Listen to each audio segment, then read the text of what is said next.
All right, welcome back to the final two discussions that we're going to have in today's Oxford Future of Marketing Symposium.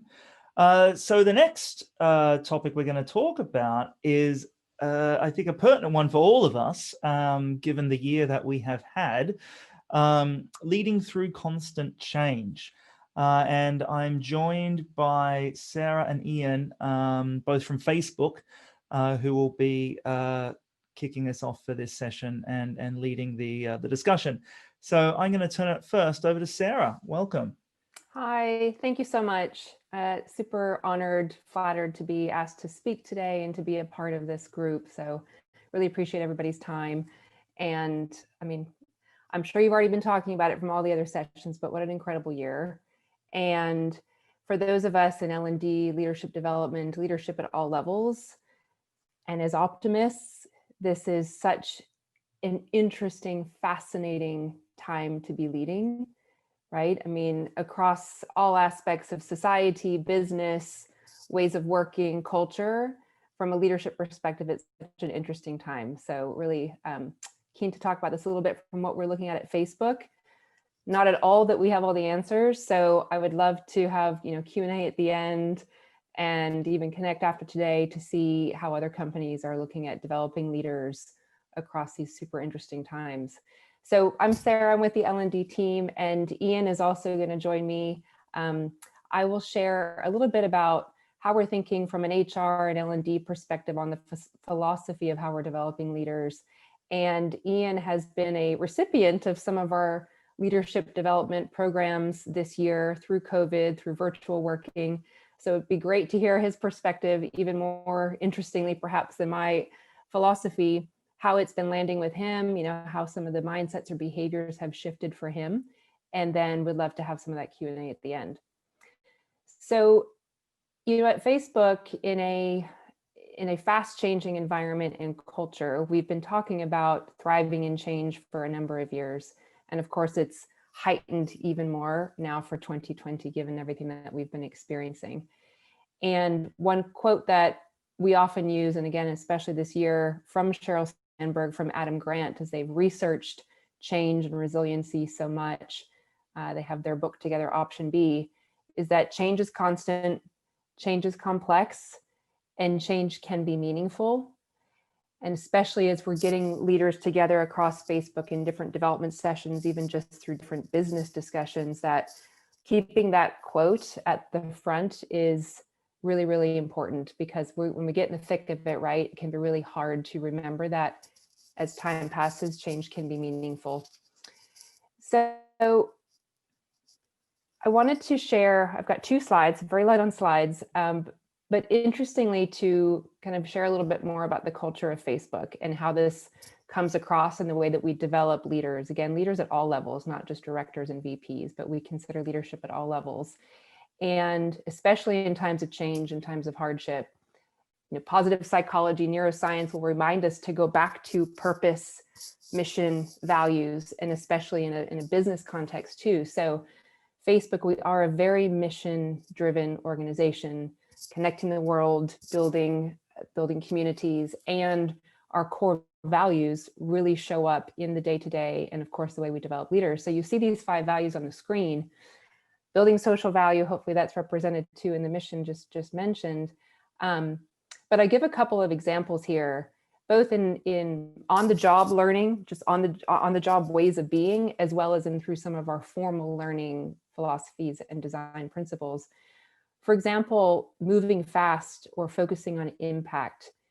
Being a tech company, the engineering group, how Mark Zuckerberg leads the business, and especially looking at the tech ways of being, we have some incredible behaviors and approaches here to be able to focus on impact and to move fast. We even use the term lockdown internally. This has been years before 2020. For example, when we were moving to be a mobile first company, Zuck and the engineering leaders would move into lockdown, where they would pivot in a day, hundreds, if not thousands of engineers to be fully into the strategy, mobile first. What does that mean? What is our sprint? What are our timelines to get there? And we've adopted this also in our learning philosophies. For example, this year, we went on a learning lockdown and a massive sprint and pivot in response to the George Floyd tragedy, the Black Lives Matter movement, and really driven from the US with the Juneteenth incredible day of focus. We didn't give the day off to employees. What we did was we declared a day of learning. And this was announced from Zuck probably about 6 days prior. So from the learning perspective, the HR teams, we went on this lockdown, we went on this fast pivot to understand from a multinational perspective, what does this mean? Like, how can Juneteenth and racial discussions show up in a most impactful and localized way across the globe?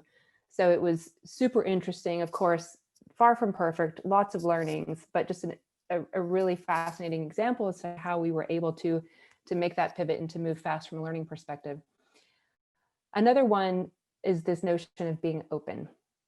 And especially with change this year, there's been amazing articles from Oxford, from HBR, from McKinsey around the importance of leaders being open, being vulnerable, being authentic, full transparency. In work from home, it truly forces us to bring our whole selves to work and to really bring our truly authentic selves to work.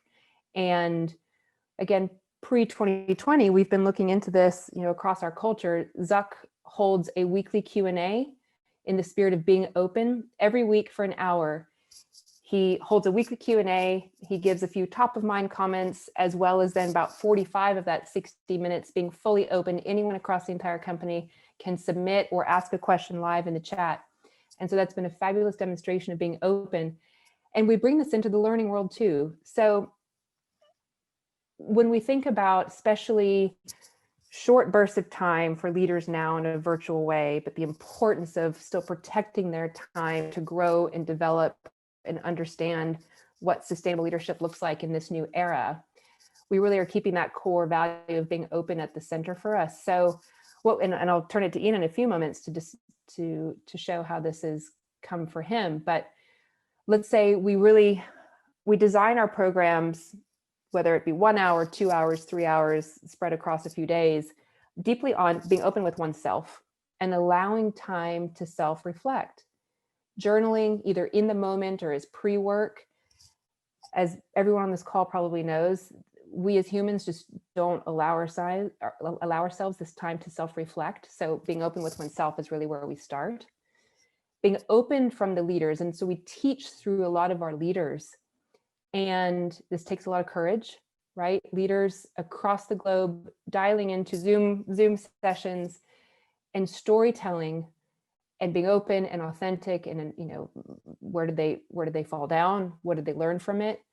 In service of developing these future leaders. And lastly, around being open with each other in small groups. So as a learning professional, I think it's pretty darn amazing how we've pivoted to everything on Zoom and how quickly we can connect with each other, right? You have leaders from across EMEA on a Zoom call, 50 individuals. We can move them into Zoom breakout groups. They can discuss more deeply and intimately with each other in this peer-to-peer coaching aspect. So these design principles are things that we had really kept at the core pre-COVID. And I think that, for sure they've enhanced even more in this new normal. And if eventually we go back into a face-to-face setting, these will still really need to continue for us. But Ian, let me bring you in to give a bit more perspective from what you've experienced through some of these philosophies and these programs. Hi, Sarah. Hi, everyone. Well, thank you for the opportunity to come and speak to you on this. It's slightly out of my normal wheelhouse. I'd normally be talking about the skills and the marketing principles and how the marketing ecosystem has changed. But I wanted to just share my perspective on leadership, how it's impacted me, and how I try to run teams and work with peers and colleagues. But also I was trying to think a little bit about how some of the things that in previous organizations that I kind of wish that we had done when I was there, and some of the things that you could potentially take back to your organization. And undoubtedly, I think probably for everyone on this call, it's been the most challenging year in your careers, probably, the most change, certainly. And I think, in this period of huge change, one of the things that's easy to do is to double back down on the strategy, the execution, which is absolutely critical, and you have to do that. But I think one of the big things that has really stood out around Facebook and the programs that Sarah and her team have developed is the fact that we've continued to focus on culture and developing leadership and some of those softer skills, which is easy when things are changing so quickly to put to one side. And that saying, I think we've had quite a lot of quotes today, but I think one quote that stands out to me is that culture eats strategy for breakfast. And that idea that we need to build this culture, and if we get our culture right, any of the challenges that we're facing, we can overcome. I think there are two areas that have really stood out to me from the course, and they fall around the values, because that's the way the course are kind of structured. The first stage is around be open and openness, and it has been, I think there might be a cultural shift. I'd be interested to hear from people in their organizations whether they're seeing this as well. But this idea around vulnerability as a leader is huge, and it's really liberating to see that. So we have really senior leaders come in and share with us and be incredibly vulnerable in talking about their decision making, where it hasn't gone perfectly, the challenges they're facing, and being quite open that it's a struggle. And I think we've probably all organizations have faced really big challenges this year, and we've certainly faced those, and we've had pressure, with Black Lives Matter, obviously COVID, obviously the economic environment, really complex challenges where we're getting questions from colleagues, we're getting questions from the advertisers that we work with, from friends and family. And hearing leaders saying, it's okay to say I'm struggling with this, and to say I haven't got all the answers, but I'm working on it, is incredibly liberating. And prior to joining Facebook, we have this kind of archetypal idea, I think, of leaders being incredibly strong, perfect, bulletproof. And to see the people that leave Facebook who are, often in the press and in the media, being quite open with their vulnerability and struggle is really kind of, I think, helps liberate me, and I think also other people at Facebook. And I think that's one thing to take back, with your teams is, when was the last time you said to your teams when you were openly saying, I'm struggling with this a little bit, and that asking for help and making yourself open. And the other thing that I think that does really well is around, we talk a lot about bringing your authentic self to work at Facebook, being who you truly are. And I think, it's easy to talk that and say that and have that idea. And often we still, you come into work going, I'll be my authentic self, but you have that baggage around you that you want to live up to this perception of how you think a leader should be. But seeing, the people who lead the company making themselves vulnerable really allows you to be your authentic self. And Felipe was actually talking yesterday around cognitive load. And when you're trying to live up to something, other people's expectations, but not necessarily being true to yourself, it puts a huge cognitive load on you. But just that openness, that vulnerability, and that ability to truly be your authentic self, I think drastically, in a time of real challenge, reduces the cognitive load on everyone at the organisation. And then the other thing I think is that's been just incredible around openness is this education. We're at the heart of some of the biggest social, conversations that are taking place anywhere in the world, I guess.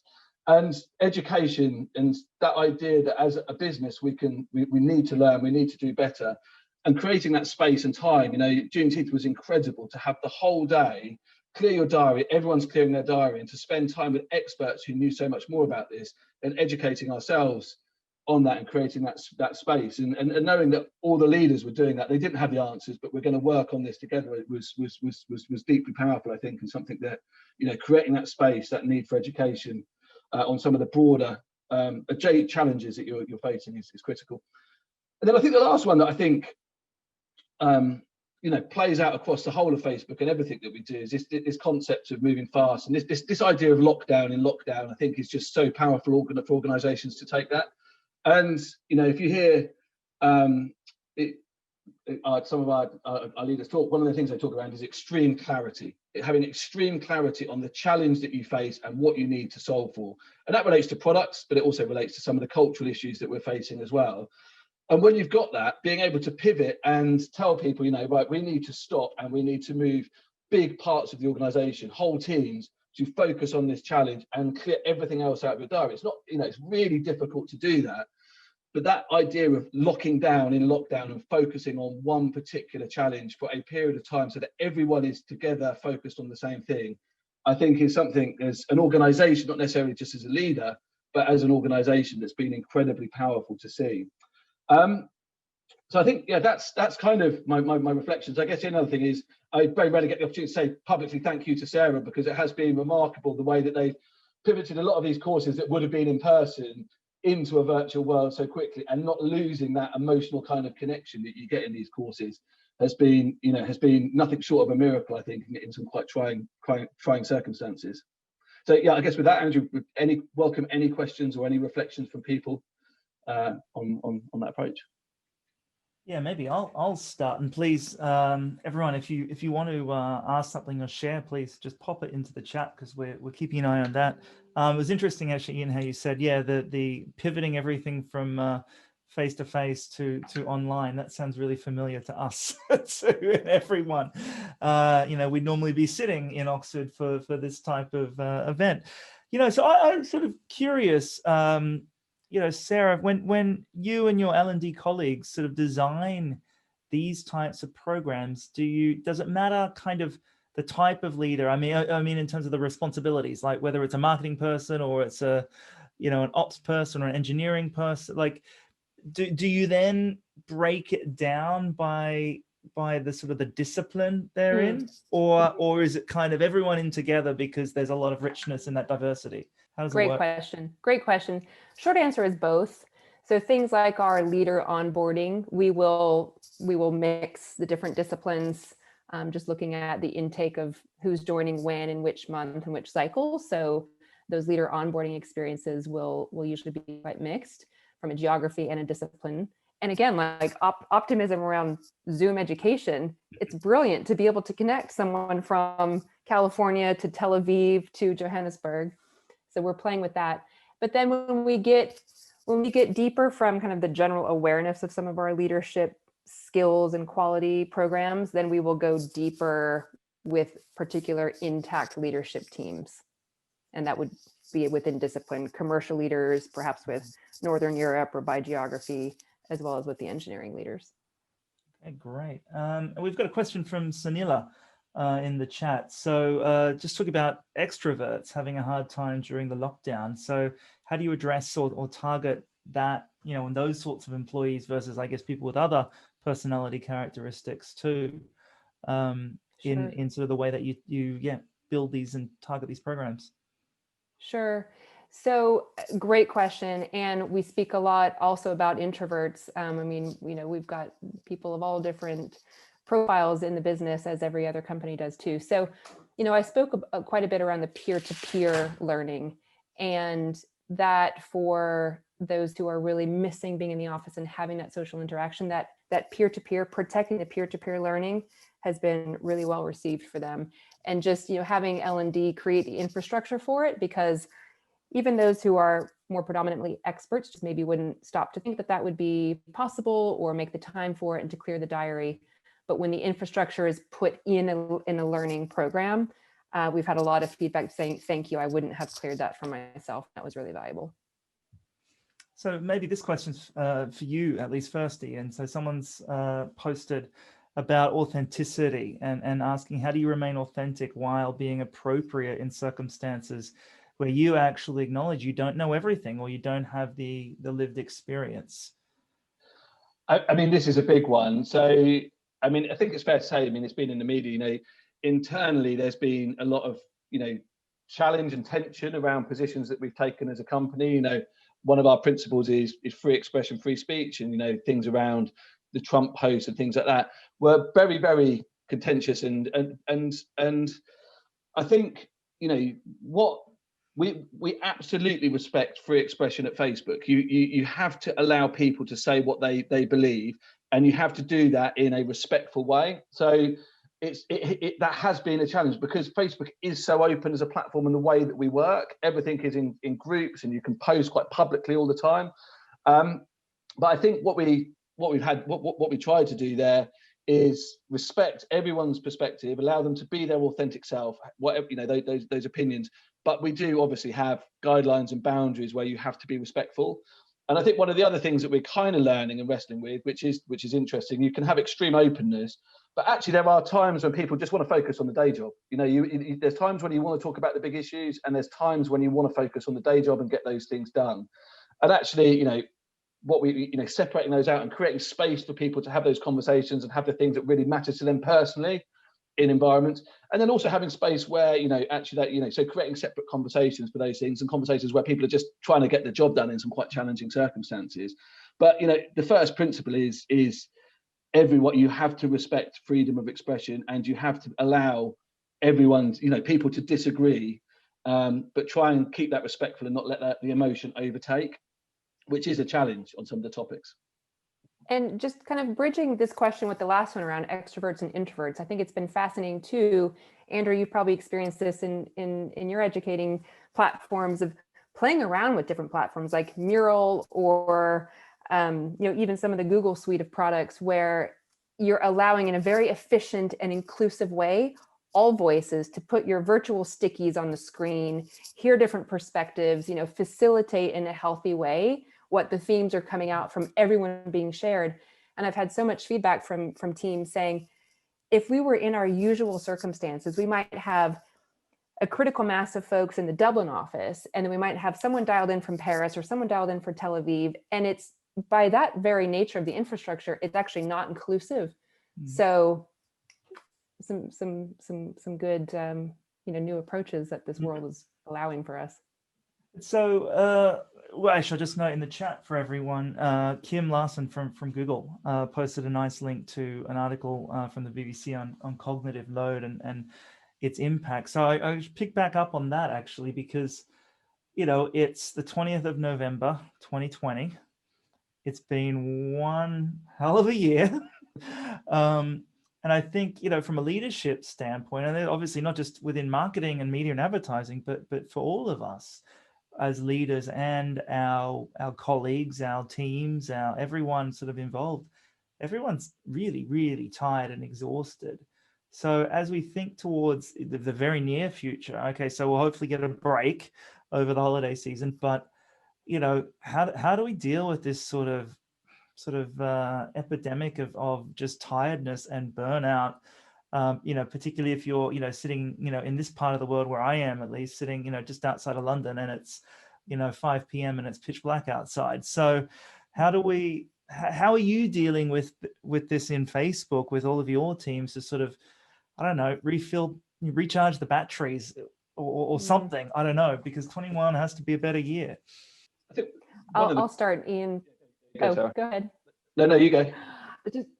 I was just going to say, I mean, I'm stating the obvious, but it's modeling the behaviors and speaking a lot with our leadership teams around, again, they're being open around where they're finding it hard, and modeling the behaviors. Simple things as doing walk and talk. We don't need to be on video Zoom all the time, right? Go outside and have a walk before it starts pouring down rain in London. Listen to your team, you know, be audio.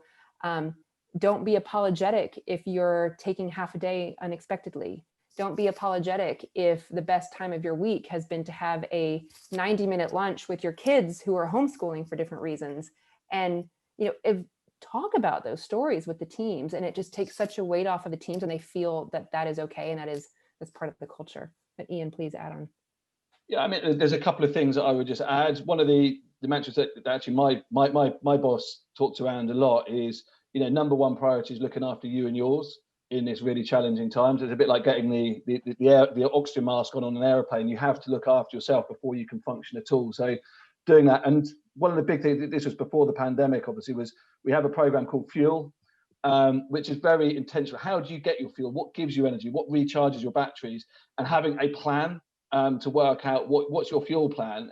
And, you know, your managers will push you on what is your fuel plan? What are you doing to do that?